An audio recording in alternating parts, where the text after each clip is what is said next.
Que Dieu vous bénisse. C'est avec joie que je salue chaque frère et chaque soeur dans le nom de Jésus. Et d'une manière particulière, je salue notre soeur Marie, qui était partie dans un voyage au Congo et de revenu qui est de nouveau parmi nous. Que Dieu vous bénisse, ma soeur. Que Dieu vous bénisse tous. Et vous avez les salutations à Jésus-Christ de la part de notre frère John Capien de l'Angleterre. Vous êtes tous salués au nom de Jésus-Christ. Amen. Avant de commencer, frère, est-ce que tu peux m'apporter la grande feuille ici?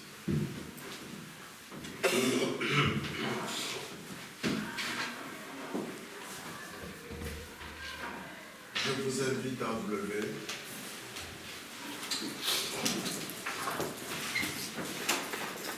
Nous lirons dans Hébreux chapitre 9.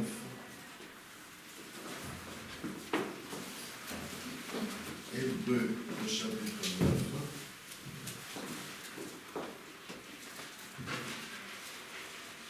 Versets 11 à 14.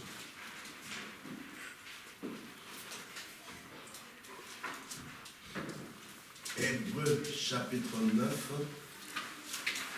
versets 11 à 14. Je lis la parole de Dieu. Mais Christ est venu comme souverain sacrificateur des biens à venir. Il a traversé le tabernacle plus grand et plus parfait, qui n'est pas construit de main d'homme, c'est-à-dire qui n'est pas de cette création. Et il est entré une fois pour toutes dans le lieu très saint, non avec le sang des boucs et des veaux, mais avec son propre sang, ayant obtenu une rédemption éternelle. Car si le sang des taureaux et des boucs et la sangle d'une vache répandue sur ceux qui sont souillés, sanctifiés et procurent la pureté de la chair, combien plus le sang de Christ, qui, par un esprit éternel, s'est offert lui-même sans tache à Dieu, purifiera-t-il votre conscience des œuvres mortes, afin que vous serviez le Dieu vivant. Amen. Amen. Que Dieu ajoute ses bénédictions à la lecture de sa parole. Amen. Amen. Asseyez-vous, je vous en prie.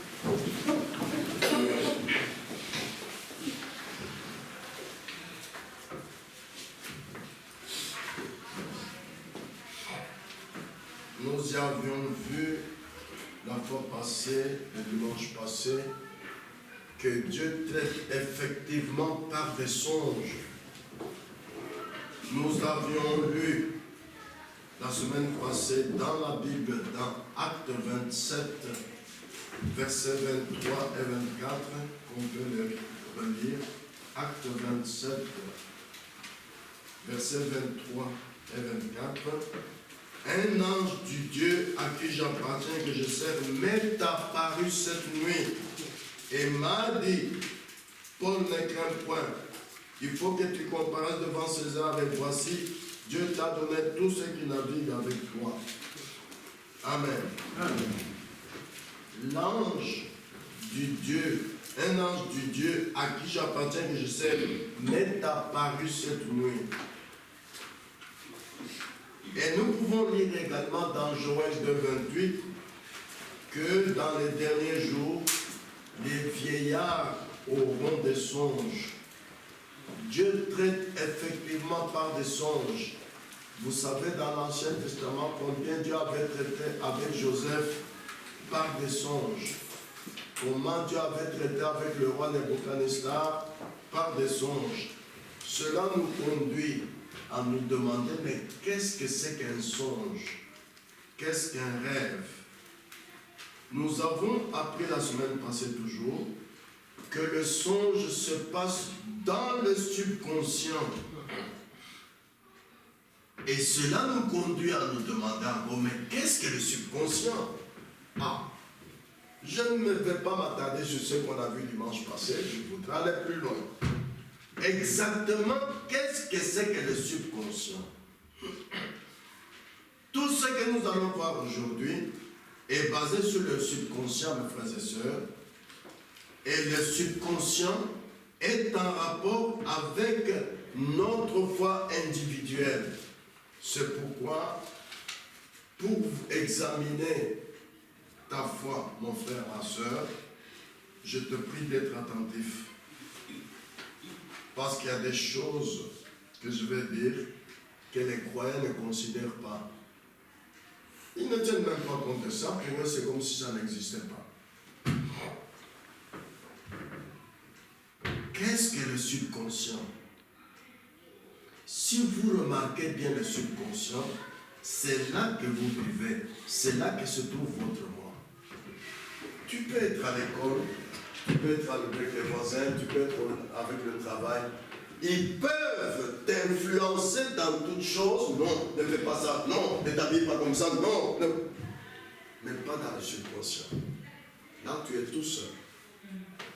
Et tu décides seul. C'est pourquoi il y a même des divorces. Un homme et une femme peuvent se marier, faire des années, après ils divorcent. Pourquoi? Il y avait quelque chose caché dans le subconscient. Quelque chose que la femme ne supportait pas. Ou quelque chose que l'homme ne supportait pas. Il y avait quelque chose qui n'allait pas au début dans le fiançailles quand il a dit je t'aime, celui-ci a dit je t'aime, mais il aimait avec l'amour. Parce qu'il y a l'amour sexuel et il y a l'amour. L'amour sexuel regarde la beauté. Oh, c'est un beau gars, très riche. Oh, je vais l'épouser. Ça, ce n'est pas l'amour. C'est l'amour sexuel. Vous voyez? C'est ainsi que, frères et sœurs, je vous demande tous de faire attention à ce que nous allons partager sur le subconscient. Le subconscient, c'est là que vous vivez, c'est là que se trouve votre moi. C'est la raison pour laquelle beaucoup de gens, il leur est difficile d'avoir la foi. Beaucoup de gens vont dans les églises. Ils sont nombreux, des millions. Mais combien ont la foi? Et la foi qui est le don de Dieu. La foi qui est une révélation. Amen. Parce que la foi n'est pas charnelle. Non. Non. Il leur est difficile d'avoir la foi, car ici en haut, dans la première conscience, ils disent, oui, j'ai la foi, je le crois. Mais ici en bas, il y a en lui quelque chose qui dit, non, je ne suis pas sûr. Je ne vivrai pas cela. Alors, ils n'iront nulle part, ces gens-là. Ils tourneront juste en rond. Même s'il fait à l'église 50 ans, 60 ans, il n'ira nulle part. Il vous faut avoir tous les deux œuvrant ensemble. La conscience ici en haut et le subconscient doivent œuvrer ensemble. Tout œuvrant ensemble, vous irez de l'avant. Là, je m'arrête encore un peu. Beaucoup de frères, beaucoup de sœurs ne connaissent pas qu'est-ce que la foi et comment la foi fonctionne. Mais nous voyons que la Bible nous éclaire à propos de Jésus dans Luc chapitre 1, verset 80. Lisons. Luc chapitre 1, verset 80. Je lis ceci. Or, l'enfant croissait et se fortifiait en esprit. Et il demeura dans les déserts jusqu'au jour où il se présenta devant Israël. Amen. Amen. Lisons également dans Luc 2, verset 52. Et Jésus croissait en sagesse, en stature et en grâce devant Dieu et devant les hommes. Amen. Amen. Nous, dans la parole révélée, dans ce message, nous vous avons parlé de la stature de l'homme parfait, n'est-ce pas? Mais qu'est-ce qui tient compte de ça dans sa vie? Où est-ce que vous êtes dans la stature de l'homme parfait? Mais Jésus, lui, vous voyez qu'il croissait en sagesse, en stature, devant Dieu et devant les hommes. Cela a été visible chez les disciples de Jésus quand il est monté au ciel. Les hommes ont dit, vous êtes les chrétiens. Ce n'est pas eux qui ont dit, nous étions avec Jésus, nous sommes des chrétiens. Non, ce sont les gens qui ont vu leur différence de vie devant les hommes. Ils ont dit, non, vous êtes des chrétiens. Amen. Amen. Frères et sœurs, la Bible nous dit, dans 1 Pierre chapitre 2, verset 21, 1 Pierre chapitre 2, verset 21, nous pouvons le lire.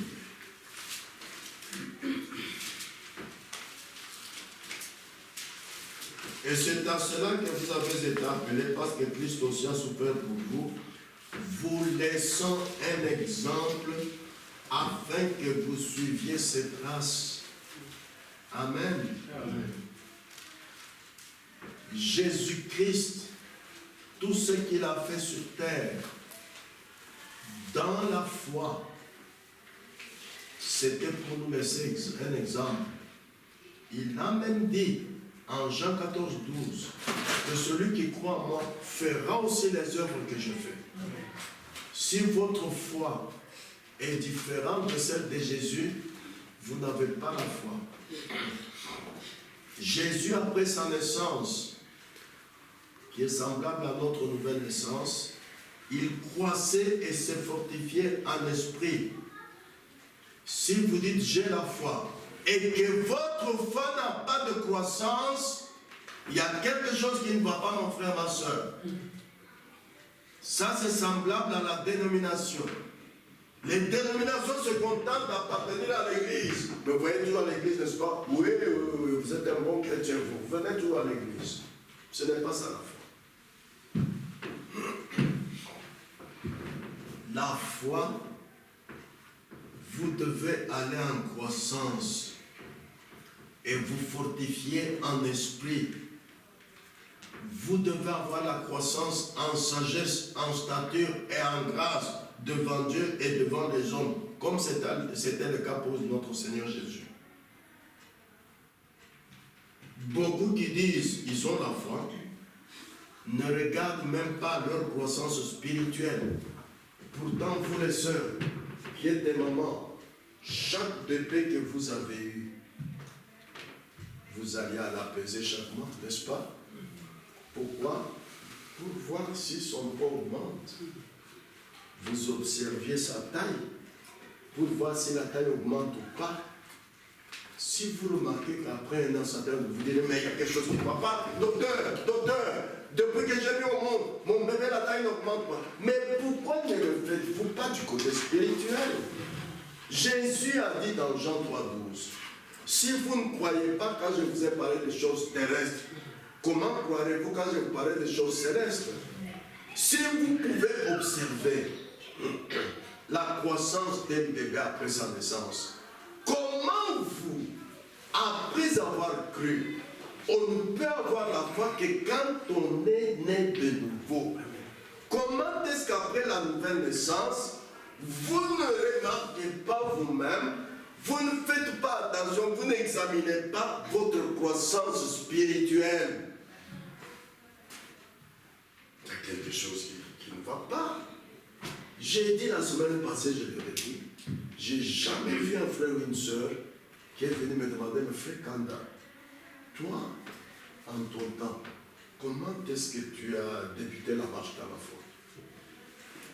Parce que moi, je vous assure, frères et sœurs, après avoir été baptisé d'abord au nom de Jésus-Christ, à partir de demain, j'ai commencé à crier à Dieu comme un enfant. Seigneur, voilà mon principal acte de 38, le baptême du Saint-Esprit, le baptême du Saint-Esprit. Jusqu'à le moment, j'étais devenu fou, je suis dans la boue. Seigneur, le baptême du Saint-Esprit, accorde-le-moi. C'est toi qui l'as dit. Cette promesse est pour vous, pour vos enfants, pour tous ceux qui sont au loin. Mais voici maintenant, je dois avoir cette promesse jusqu'à ce qu'il m'a baptisé du Saint-Esprit. Mais la Bible dit, demandez, on vous donnera. Et Jacques dit, vous ne possédez pas parce que vous ne demandez pas. Et quand vous demandez mal. Ces choses que les dénominations n'ont pas eu la grâce de voir des siècles et des siècles. Et Dieu maintenant nous dit, je vous enverrai, lit le prophète. Amen. Il nous envoie un prophète qui nous donne la révélation divine de l'Écriture. Et vous ne voulez pas la vivre. Ah, non, mon frère, ma soeur. Nous ne prêchons pas pour passer le temps. Nous prêchons parce que ce système du monde prendra fin. Il y a l'enlèvement. Quand Jésus revient, il y aura un autre système. Ce ne sera plus ce système du monde qui va continuer. Non. D'ailleurs, vous entendez avec cette guerre de l'Ukraine, les gens commencent même à parler de temps en temps de la guerre mondiale. Oui. Apprêtez-vous cela. C'est pourquoi que chacun aujourd'hui examine sa foi. Que chacun sache qu'il doit regarder à la croissance spirituelle. Qu'il doit considérer que sa foi soit élevée en Christ. Nous allons revenir là-dessus. Il doit considérer que Jésus a dit que celui qui croit en moi fera aussi les œuvres que je fais. Et que la Bible dit, la foi sans les œuvres est morte. Oh là là. Mais comment vous pouvez lire ce verset? Vous ne voyez pas des œuvres dans votre vie de croyant. Et vous ne croyez pas que votre foi est morte. Frères et sœurs, mais non, réveillez-vous. Réveillez-vous, frères et sœurs. Retournons à ce que je vous ai dit sur le subconscient. Je vous ai dit, qu'est-ce que le subconscient? Si vous remarquez bien, le subconscient, c'est là que vous vivez, chacun. C'est là que se trouve votre moi. Et là, il n'y a que vous et Dieu qui connaissez votre vie. Pour nous tous ici, on ne peut pas connaître votre vie. Même les incroyants eux-mêmes disent que l'apparence est trompeuse. Vous pouvez venir à l'église tous les jours, apparemment vivre correctement la parole de la Bible. Mais dans le subconscient, là-dedans de vous, vous ne croyez même pas ce que vous êtes en train de vivre là. Ce que vous faites en privé, c'est terrible. Vous voyez? C'est la raison pour laquelle beaucoup de gens, il leur est difficile d'avoir la foi. Car ici en haut, dans la première conscience, ils disent, oui, j'ai la foi, je le crois. Mais ici en bas, il y a en lui quelque chose qui dit, maintenant, je vais vous mettre sur le tableau pour que vous voyez qu'est-ce que c'est que ici en haut, dans la première conscience, et ici en bas. Quelque chose qui dit, non, je ne suis pas sûr, je ne vais pas cela. Alors ils n'iront nulle part, ils tourneront en rond. Maintenant, je vais vous mettre sur le tableau. J'avais déjà fait ça il y a peut-être l'année passée, je ne sais plus, avec cette assemblée. Mais aujourd'hui, je vais résumer. Vous savez que chaque homme, chaque femme, c'est un être triple, c'est un être en 3 parties. 1, le corps, 2, l'âme, 3, l'esprit. Mais quand nous sommes appelés par Dieu, quand nous venons à l'église, notre objectif, c'est de savoir où est-ce que Dieu vient habiter dans le corps humain. Nous devons considérer l'approche de Dieu vers votre corps. Alors, voici les 3 parties du corps. La première partie,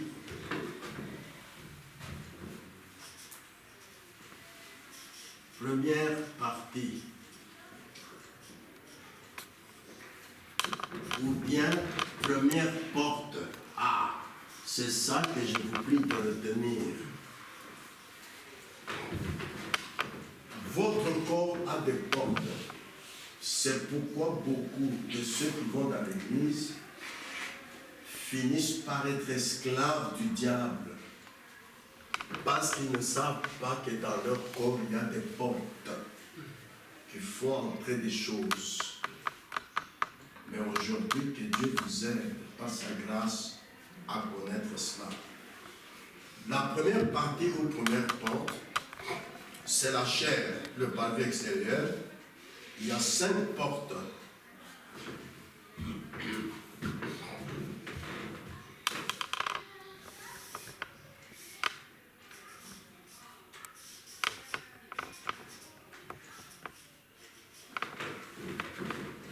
Que vous connaissez bien, la vue, le goût, l'odorat, l'ouïe. Vous savez bien que quand vous regardez quelque chose, ça entre dans le corps. Hein? C'est pourquoi, et ça, quand je méditais, quand cela m'est venu dans le cœur, j'ai eu mal au cœur. Comment est-ce que les enfants du diable, la semence du serpent, ils sont plus intelligents que nous? Vous savez pourquoi on fait la publicité? C'est pour vous attirer. Vous n'entendez jamais de bruit à la télévision. Venez acheter le Coca-Cola, venez acheter le Coca-Cola. Non. Mais vous verrez des photos de Coca-Cola. Bien faites. Quand vous voyez ça 10, 20 fois. Non, je vais acheter le Coca-Cola. Pourquoi? C'est passé par la porte de la vue. Vous avez vu la publicité, vous finirez par aller. Amen.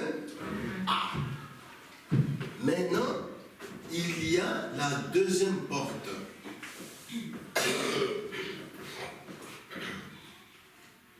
Deuxième porte, deuxième partie ou deuxième porte. Deuxième partie.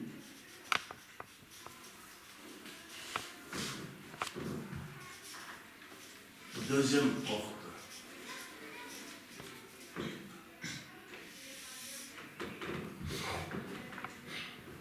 Et c'est quoi? C'est l'âme. Vous voyez? La première partie, c'était le corps.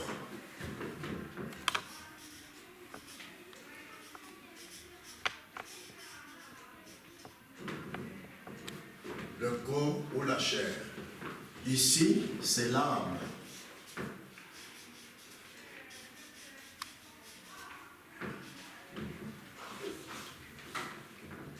Et dans l'âme, qu'est-ce qu'il y a?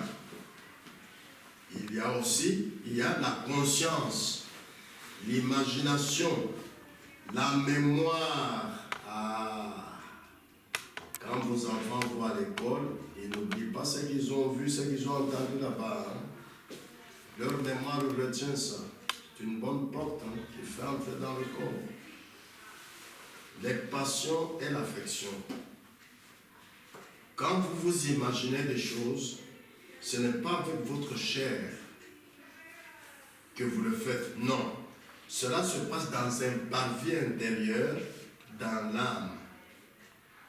Et puis, il y a la troisième partie ou troisième porte. Troisième partie, qui est la troisième porte.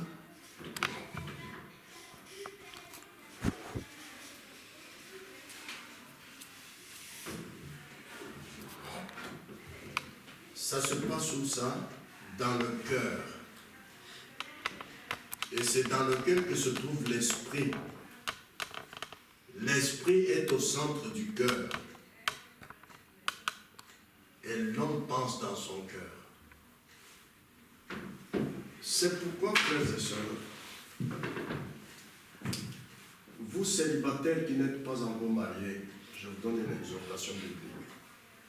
Quand vous dites à une jeune fille, je t'aime beaucoup, je voudrais t'épouser, dites, oui, moi aussi je t'aime, je veux t'épouser, mais tu ne connais pas ce qui est dans son cœur. Mais Dieu connaît. Alors tu vas me demander, mais prédicateur, que dois-je faire? Te mettre à genoux, je peux prier. Seigneur, toi qui connais les pensées du cœur de cette jeune fille que j'ai demandé en mariage, dis-moi si réellement elle m'aime. Et si c'est la femme qui m'est destinée avec laquelle je ne vais jamais divorcer. Amen. Et Dieu te répondra. Amen. Mais le problème est que les croyants qui disent je crois en Dieu, ils ne croient pas en Dieu. Tu peux voir quelqu'un comme ça, mais tu ne connais pas les pensées de son cœur. La troisième partie qui est la troisième fois, tu ne connais pas. Il n'y a que la personne elle-même et Dieu. Même si toi, papa et maman, vous avez des enfants, tu peux voir comment l'enfant joue, comment il obéit, comment il désobéit. Mais tu ne connais pas les pensées de son cœur. C'est là que se trouve votre moi. Amen. Ah. Et dans cette troisième porte, c'est l'esprit.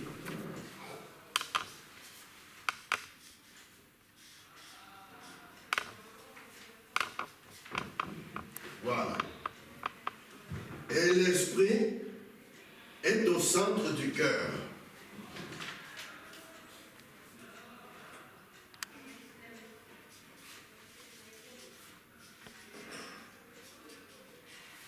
Est au centre du cœur. Voilà. L'homme pense dans son cœur. Frère Jamalin, tu peux nous lire Marc 7, 21. La Bible confirme cela.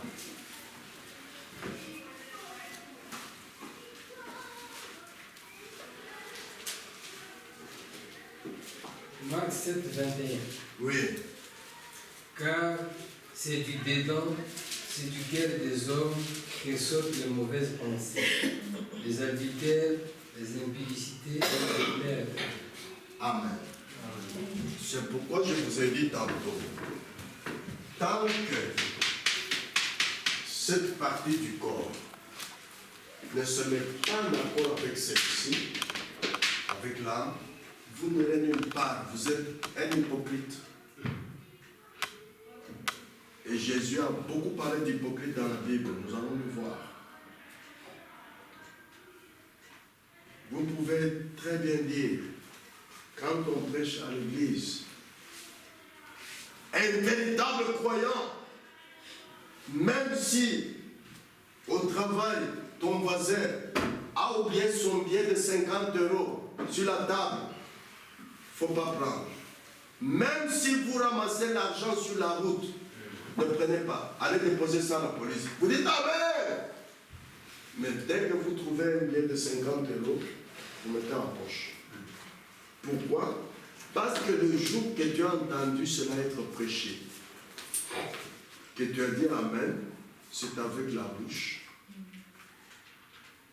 c'est avec, comment dirais-je, la connaissance charnelle, mais dans ton cœur, tu dis non, moi l'argent, je prendrai. Je ne suis pas allé casser la banque, je ne suis pas allé casser la maison de quelqu'un pour être un cambrioleur. Voilà vos pensées du cœur. Frères et sœurs, je vous prie de faire attention à ceci. Nous avons ici, dans la 5 portes, c'est quoi? La vue, l'odorat, le toucher, l'ouïe. Qu'est-ce qui reste? Pardon? Le goût, oui.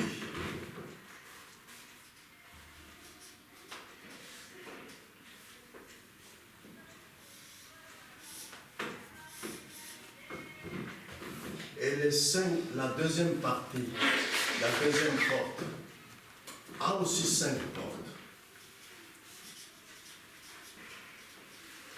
qui sont la conscience et l'imagination,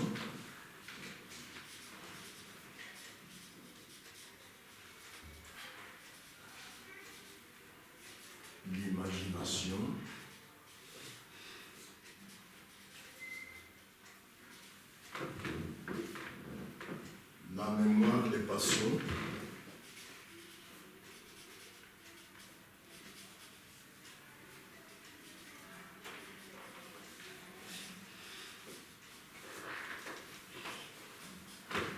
et la 5e,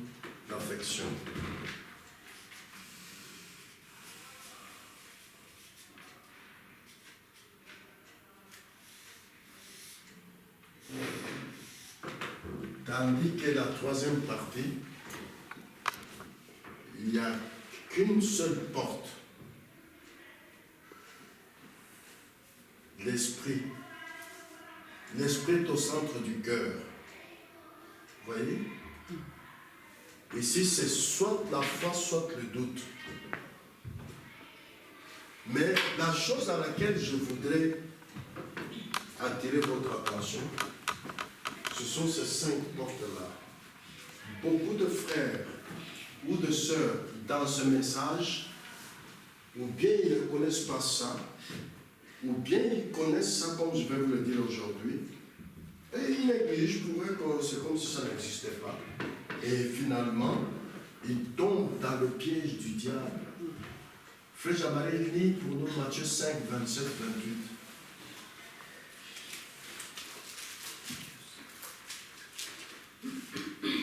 Matthieu 5, 27, 28.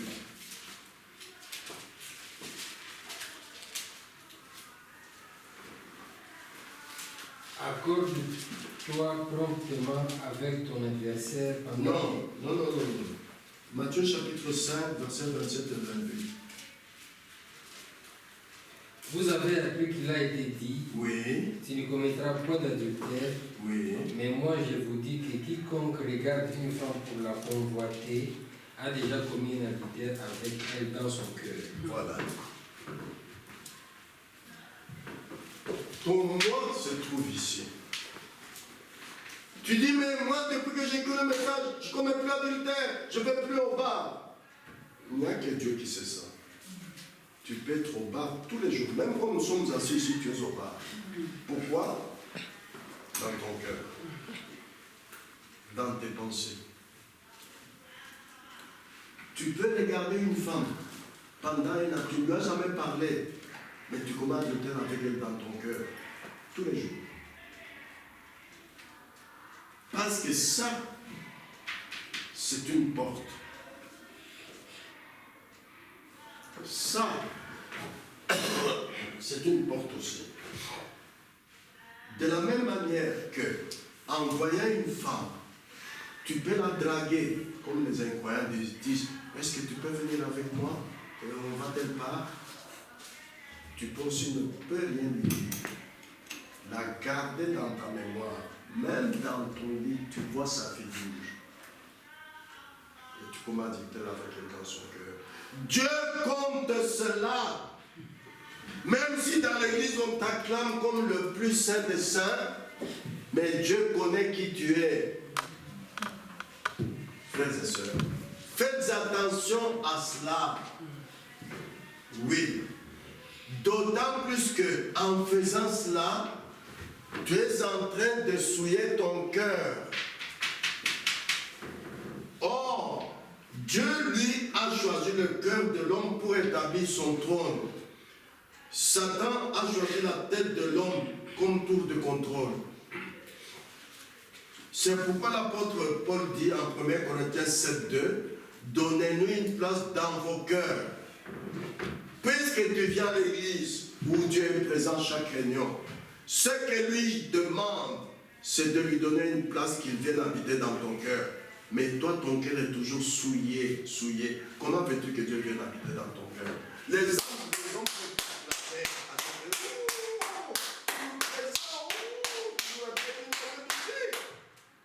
mais Dieu lui dit, je n'irai jamais dans ce cœur. Parce que ce cœur est souillé. Voilà où nous en sommes, frères et sœurs. Le combat de tout homme, de toute femme, se fait entre la deuxième partie, deuxième porte, qui est l'âme, le parvis intérieur, qui a les 5 sens, la conscience, l'imagination, la mémoire, les passions et l'affection, avec la troisième partie, la troisième porte qui est l'esprit, ici. Et là, vous empêchez Dieu de venir tabernacler dans votre cœur. L'homme pense dans son cœur, dans son subconscient. J'ai même regardé dans le dictionnaire subconscient, c'est quoi? C'est l'ensemble des états psychiques subconscients. se dit d'un état psychique dont le sujet n'a pas conscience, mais qui influence sur son comportement. Tu sais très bien que tu ne peux pas tuer, n'est-ce pas? Mais quand toi maintenant tu désires tuer quelqu'un, tu ne tiens pas compte à la conscience, mais c'est dans ton comportement. Maintenant, pour que ça devienne plus clair, nous relisons ce que nous avons dit tantôt là sur le subconscient. Qu'est-ce que le subconscient? Si vous remarquez bien, le subconscient, c'est là que vous vivez. C'est là que se trouve votre moi. C'est la raison pour laquelle beaucoup de gens, il est très difficile d'avoir la foi, car ici en haut, dans la première conscience, ici, voilà la première conscience, ça ne s'apporte pas avec ce qui est ici. Ici, quand on prêche, incroyable, ne va pas au cinéma, tu dis Amen, mais ça ne s'accorde pas. Quand tu dis ça, tu as déjà pris rendez-vous avec quelqu'un pour aller au cinéma ce soir, c'est tout. Mais tu ne le diras pas aux autres. Mais Dieu le sait. Voilà le problème de votre foi que vous dites être la foi, mais c'est rien du tout. Parce que tant que ceci ne s'accorde pas avec ce qui est dans ton cœur, c'est zéro.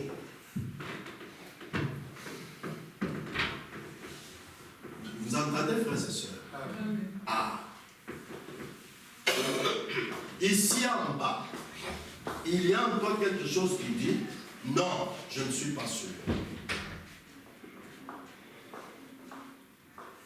Moi, j'ai un peu de tristesse parce que les choses que nous prêchons ici du haut de la chair et qui sont vécues d'une manière contraire, nous les prédicateurs, nous voyons que c'est contraire à la prédication.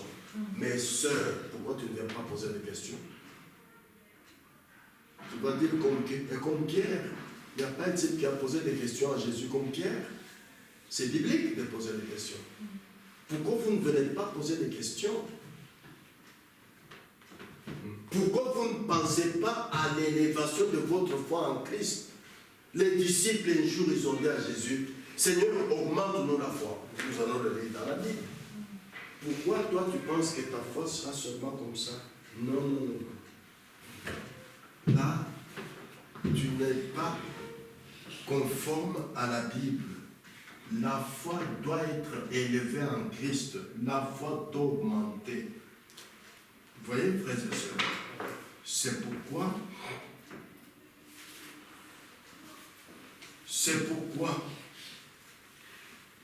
lorsque ici en bas dans votre cœur, parce que l'homme pense dans le cœur, et c'est individuel, nous lisons dans la Bible, frère Jean-Marie, Matthieu 23, verset 14. Matthieu chapitre 23, verset 14.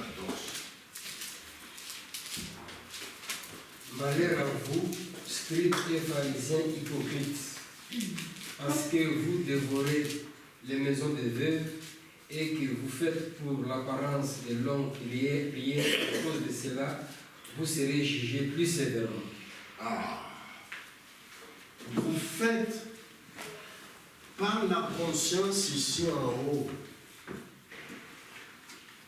de longues prières. Vous veillez même toute la nuit, vous jeûnez. Oui, ça se fait dans les églises. Mais ici dans le cœur,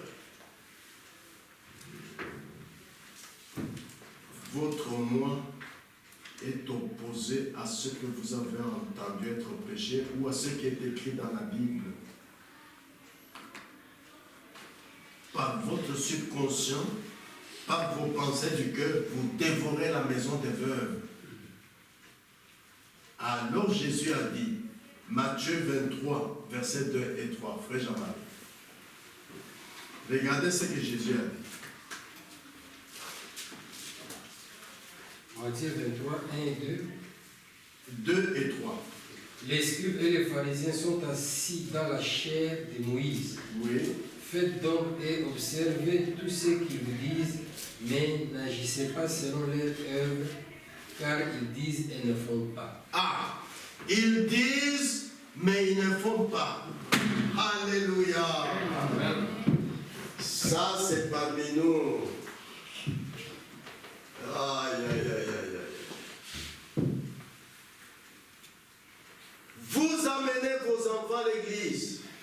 Vous amenez vos membres de la famille à l'église. Frères et sœurs, nous venons à l'église des années. Mais la manière que vous mettez la parole de la Bible en pratique, c'est différent. Qu'est-ce qui se passe? Vous oubliez que par là, vous scandalisez les frères, vous scandalisez les sœurs. Et vous péchez. Car la Bible dit, ne soyez pas en scandale.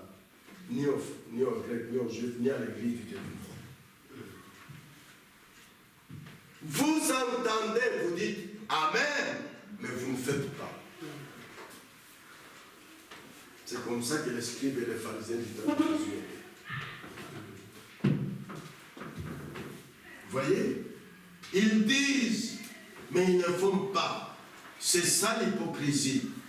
C'est pourquoi Jésus a dit, en Matthieu 23, versets 25 et 26, je lis, Matthieu 23, versets 25 et 26,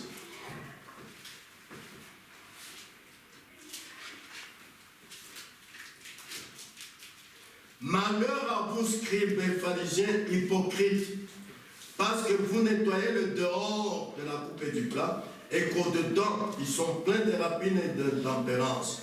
Pharisiens aveugles, nettoie premièrement l'intérieur de la coupe et du plat, afin que l'extérieur aussi devienne net. Amen.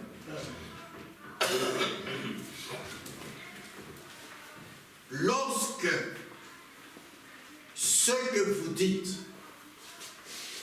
ce que vous déclarez que vous croyez, vous ne l'appliquez pas dans votre vie, vous êtes hypocrite. Alors Jésus dit, nettoyez, regardez comment ne pas être hypocrite. Nettoyez premièrement l'intérieur. Alors l'extérieur aussi sera.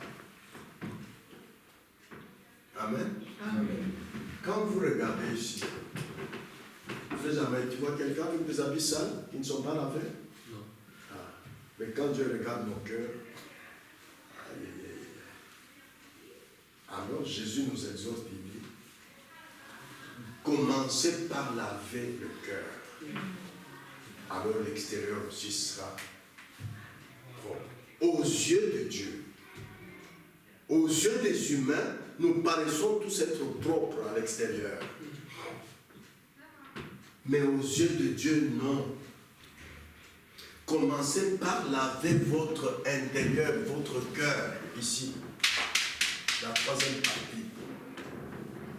Et maintenant, comment laver la troisième partie? Beaucoup de gens ne connaissent pas la communication qu'il y a entre les 5 sens de la chair, les 5 sens de l'âme et le cœur. La communication qu'il y a entre 1, 2 et 3, beaucoup ne connaissent pas ça. Vous savez que quand Dieu dit qu'un croyant ne va pas au bar, si vous voyagez et que vous n'avez plus à boire dans la voiture, vous vous arrêtez devant un bar, vous entrez, vous achetez l'eau ou un coca, vous revenez dans la voiture, vous n'avez pas péché. Quand Dieu dit qu'un croyant n'entre pas au bar, ne va pas au bar, c'est parce que quand vous entrerez, vous ne sortirez pas comme quand vous êtes entré. La communication, écoutez bien, qu'il y a entre la première porte, la deuxième et la troisième, on ne vous parle pas. Vous êtes influencé. Frère Jean-Marie, quand tu entres au bar, tes yeux voient une femme en mini-jupe, ce que tes yeux ont vu, ils vont communiquer à la conscience, à la mémoire, ils vont communiquer au cœur. Tu es influencé. Quand tu vas au n'est-ce pas? Et que tu arrives là, la femme qui sert là, elle vient, elle te met le bras autour du cou. Hein. Comment ça va, messieurs? Ah, mais vous êtes bien habillés, oh, mais vous êtes très beaux. C'est une influence. Maintenant, sœurs, vous aussi, écoutez bien. Sachant que l'influence joue beaucoup sur le corps humain, sur les trois parties. Ça part d'ici, ça va là, et d'ici, ça va là. Très facilement. Vous aussi, quand vous montrez une partie de votre corps, une forme de votre corps, vous influencez les hommes adultères. Malheur à vous, parce que le jour de jugement, vous trouverez une liste de 500 personnes qui ont commis adultère avec vous. Mais Seigneur, moi, demandez-moi mon mari, quand il m'a épousé, j'étais bien. Je dis oui. Mais vous avez oublié Matthieu 5, 28. Quelqu'un qui convoite une femme a déjà commis adultère avec elle dans son cœur. Mais est-ce que vous avez déjà vu au tribunal, on juge un seul homme comme adultère? Pour commettre adultère, il faut être à deux. Ah. Et vous êtes influencé par l'esprit, pas par le corps. Ah. C'est pourquoi vous, sœurs en Christ, ne soyez pas des influenceuses. Parce que la manière que vous marchez, la manière que vous vous habillez, on voit une partie de votre corps, vous influencez l'homme qui est précis.